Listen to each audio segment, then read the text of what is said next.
প্রায় 16 বছর ধরে লড়াই 2008 সাল থেকে। রোপা রুলস 2009, লাগু হয়েছিল 2006 সাল থেকে। রোপা লাগুর সময় দেওয়া মেমোতে বলা হয়েছিল 2006 থেকে 2008 পর্যন্ত কোনো এরিয়া দেওয়া হবে না। তারপর থেকে কত হারে দেওয়া হবে সেটিও একটি মেমোতে বলা হয়েছিল। কিন্তু 2009 সাল থেকে অল ইন্ডিয়া কনজিউমার প্রাইস ইন্ডেক্সের সঙ্গে সাদৃশ্য রেখে ডিএ পাননি সরকারি কর্মচারীরা। সেজন্যই হয়েছিল মামলা, যদিও তখন ছিল বাম আমল। আজকের যে ঐতিহাসিক জয়, 2009-এর রোপা রুল যেটা প্রকাশিত হয়েছিল, সেই রোপা রুলে পে কমিশন রেকমেন্ডেশন করেছিল যে রাজ্য সরকার ইতিমধ্যে কেন্দ্রীয় হারে ডিএ দিচ্ছে। 1980-81 সাল থেকে কেন্দ্রীয় হারে ডিএ রাজ্য সরকারি কর্মচারী এবং শিক্ষকরা পেয়ে আসছে। যদিও সেই বামেরাও এখন বকেয়া ডিএ নিয়ে তৃণমূলকে কটাক্ষ করছে। এখন দেশের শীর্ষ আদালতের নির্দেশে 25% বকেয়া মহার্ঘ ভাতা দিতে গেলে কোষাগার থেকে 10,000 কোটি টাকা লাগবে রাজ্যের। এই বিরাট আর্থিক বোঝায় রাজ্যের মেরুদণ্ড ভেঙে যাবে বলেও আশঙ্কাও প্রকাশ করেন আইনজীবী।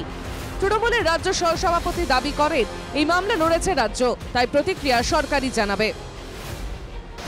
আমাদের এক্ষুনি এই বিষয়ে আমরা কোনো মন্তব্য করতে পারছি না। সরকার মামলা লড়েছে এবং এই বিষয়ে তাদের নির্দিষ্ট মন্তব্য সরকারিভাবে নিশ্চয়ই করা হবে। কিন্তু বিরোধী দলনেতা শুভেন্দু অধিকারীর দাবি এটা ফুটা সরকার, আদালতে হাত পা ধরেছেন রাজ্য। অন্য কেউ থাকলে পদত্যাগ করতে নেই।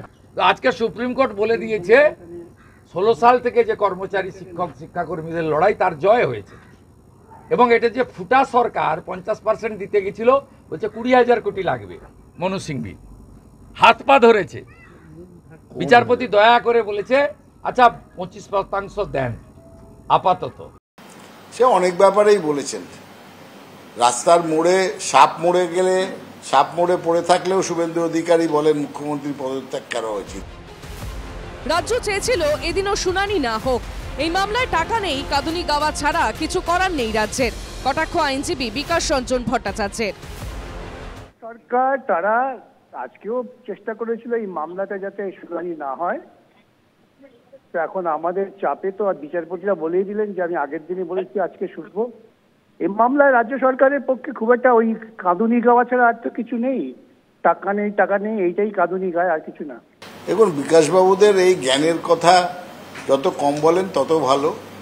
সবসময় নেগেটিভ মনোভাব নিয়ে যারা চলছেন এবং রাজ্যকে নানাভাবে অস্থির করার চেষ্টা করছেন, তাও এমন একটা পার্টির পক্ষ থেকে যে পার্টিটা মিউজিয়ামে চলে গেছে, নিঃশেষ হয়ে গেছে।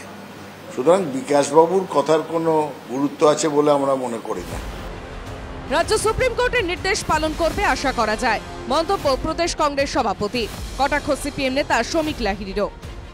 সুপ্রিম কোর্ট যে নির্দেশ দিয়েছে সেই নির্দেশ রাজ্য সরকার পালন করবে, এটাই আমি আশা করি। তাতে রাজ্য সরকারি কর্মচারীদের কিছুটা হলেও সেই ক্লেম তারা কিছুটা হলেও পাবেন, কিছুটা তাদের অর্থনৈতিক স্বস্তি দাঁড়াবে। মেলা হচ্ছে, খেলা হচ্ছে, উৎসব হচ্ছে, মুখ্যমন্ত্রী হেলিকপ্টারে চড়ে মাত্র 50 কিলোমিটার দূরত্বে আগেকার দিনের রাজা সম্রাটদের মতো ব্যয় করছেন সরকারি অর্থ, আর যেটা হকের পাওনা কর্মচারীদের সেটা দেবেন না? এ কখনো হতে পারে? ফলে সুপ্রিম কোর্ট সঠিক রায় দিয়েছে এবং 4 সপ্তাহের মধ্যে এই অর্থ দিতে হবে।